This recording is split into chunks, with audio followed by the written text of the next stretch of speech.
So I want to get this one out of the way because it's obviously relevant right now. That fucking word, COVID. Yes. Yes. We're sitting in a very interesting position right now where we're in this lockdown. Yes. And I've been wanting to know from you for a little while, did you think that the lockdown was the way to go in the first place? Or what are your thoughts on lockdown? Look, I know, Mark, at the moment, we've got a lot of people who are now anti the lockdown. And yeah, I've got to say, I was anti the lockdown from the start because I thought that, I hate to quote Donald Trump because that might, I'm not a Trump fan, that's the next thing I'm going to say, but I know that he stole the quote from somebody else, but let's put it that way. You've got to be careful that the cure isn't worse than the disease. And as somebody who has run a business for most of my life, and just thinking about the alacrity with which authorities worldwide have shut down economies, as if that doesn't come at a price. But it's all about saving these lives. To me was crazy from the start and quite predictable that we are going to have problems down the line that will dwarf anything that could come out of COVID. So, we're certainly learning some interesting things about the virus as a whole and also how people are organizing themselves around it. And there seems to be something to be said. There were these major flare-ups in certain parts of the world. So I think that it's fair to say that there has to be some consideration toward it. But it seems that governments around the world, and specifically let's talk South Africa, they seem to either have this one or the other approach. Yeah. Would you agree? And so how do we mitigate it, or how do we think about lockdowns? They're in it. They're doing what they're doing right now. How do we think about moving forward? Mark, I think if we just look at how we got to where we got to at the moment, I think you've got to look at it in context. This was always relatively, this is with the benefit of hindsight, quite predictable that you would have a response like this. If you consider that we went through the SARS concern and the MERS concern, and they sort of like false starts to this great big epidemic. We live in an interconnected world. Social media and media in general, digital media, has been sitting waiting for this tsunami to hit. And the first time something comes around the corner that looks a little bit like a tsunami, you literally have everybody running for cover. I sometimes think that, for example, if you're in downtown San Francisco and you hear a car rev, I think there's 1,000 people that shout, "This is the big earthquake," and I just feel that this was as a response to all of those other things. People have just gone over the edge here. And that actually makes sense to me, right? Because you look at these things like they were, if you take SARS and MERS, even Ebola, these things were actually quite intensive in their own right. They just weren't very...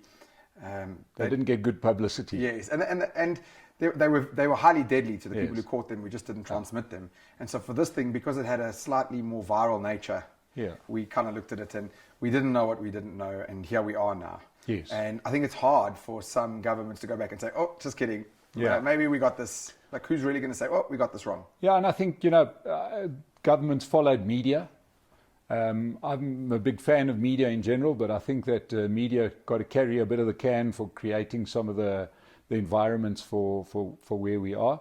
But, governments also, to a degree, thought at the beginning that they were in a no-lose situation. In other words, we're going to hear it in South Africa when the death toll is way lower. They're going to say, well, it was because of the lockdown. Even though the economy is no longer, well, you see, we saved your life. You're alive. You're listening to this. And that's always terribly troubling to me when you give politicians that kind of room. Okay. It makes sense to me. So, right now we do have this crazy situation on our hands where businesses have been severely disrupted because of lockdowns now. And there almost seems to me like there's this attitude of people under the gun kind of deciding that lockdown is in. And it brings an interesting relationship that goes beyond COVID, because for the last decade or two, we've had a very precarious situation or relationship with the ANC. It seems to me that the rule of law really seems to only be obeyed when laws are made in the favor of the people they're created for. There's consistency and they make sense. And then the very entity that creates the laws adheres to the laws. Yes. And so we seem to have this situation in South Africa where we look at laws much more as suggestions than we do have as laws. Like, going one further, you said something that struck with me a while back, and I had to agree with you, is that you felt like the ANC has never really understood small business. Or business in or general. business in general. Do you want to just kind of expand on that? Yeah, Mark, I think you've got to look back at the whole history of the movement. It's not unique to the ANC. Liberation movements generally, you go to the bush. In the case over here, that's obviously the saying in Africa. You go to the bush, you fight this battle for liberation. You know, being in an army is quite an easy thing. You know, you wake up, you feed yourself, and you try and kill the guy on the other side of the hill. You don't have to do 5-year plans and projections and this and that. You're literally flying by the seat of your pants. You're living for the day. It's not that difficult a thing to run. It's not as complex as running a restaurant, where you've got to worry about your supply chains and your marketing and your staff and your this and your that. So, you know, I think that the ANC, along with many of the liberation movements, get into power without the benefit of having run businesses. And, you know, then, of course, we've got the racial dynamic in South Africa, which is not helpful. And you've got a situation where they've never understood. They think that, you know, and we've heard the narrative, they think that you just open a business, and because you just open the business, somebody mystically pours money into your bank account. And you just keep on tapping this well, and it's brilliant. You know, it's the easiest thing in the world. And they've behaved like that. They've given very little back to business. You know, they've sort of running business in South Africa, in the new South Africa. And to be fair, they learned from the old South Africa, so we've had this, but only for the last 70 years, where you've got a government who's unsupportive and suddenly constantly waving the finger at you, saying, if you don't give us more money, we're really going to punish you. You know, it's just stupid. Compared to the first world, and they're the first world for a reason, because those governments are supportive towards their business. You said something to me in an offline conversation that really stuck with me. You said, in a way, the ANC looks at business like either you're a spaza shop, yes, or you're a corporate. Do you want to just elaborate it? Because I thought that was very interesting. Yeah, look, I mean, it's been apparent to me that there's only two realms of understanding of business within the ANC, and that is, one is very big business, the corporates, the brand names that we all know, the banks and those big companies, where they extract rents. Family member gets onto the board, or in many cases, in our case, the president gets on the board. Their job is to sit in the corner and phone up their political contacts every now and again. They don't have to worry about the trucks running on time or anything. They do nothing. They just extract rents.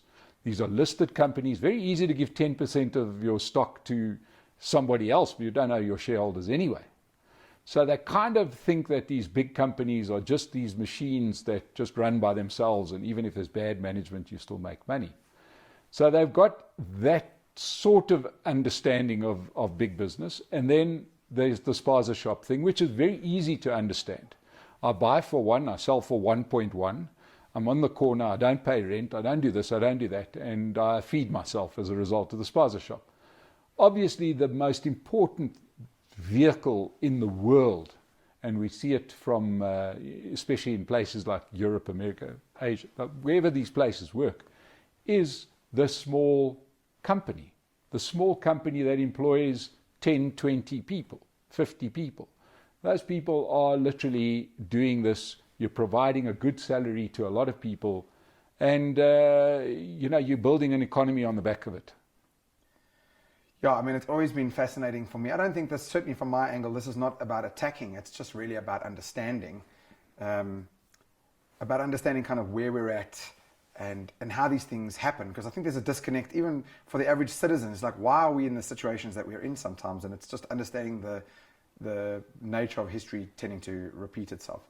So it's always interesting for me to hear these perspectives from you.